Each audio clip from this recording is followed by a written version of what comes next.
গুরুত্বপূর্ণ। এই মানবিক উদ্যোগ শুধু মুসলিমদের জন্য নয়, বরং যে কোনো অভুক্ত মানুষদের জন্য উন্মুক্ত। লেসানিয়া সাউথের 35% বেকারত্বের হার এবং আকাশ ছোঁয়া খাদ্য দামের কারণে এই সহায়তা যেন এক আশীর্বাদ হয়ে এসেছে। স্থানীয়দের মতে এই মসজিদটি ধর্মচর্চার পাশাপাশি মানুষের জন্য একটা ভালোবাসার কেন্দ্রে পরিণত হয়েছে। এখানে যে কেউ আসতে পারে, কেউ খালি হাতে ফিরে যায় না। রমজানের প্রথম দিন থেকে শুরু হওয়া এই প্রক্রিয়া চলবে টানা 30 দিন। প্রতিদিন ইফতার ও রাতের খাবারের জন্য শত শত মানুষ ভিড় করেন এখানে। 200 বিশাল হাড়ি রান্না হবে পুরো মাস জুড়ে, যেন এক মুহূর্তেরও বিরতি নেই।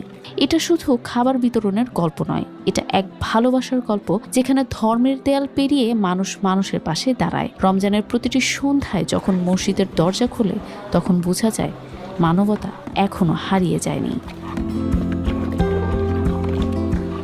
বুশরা সুলতানা, RTV।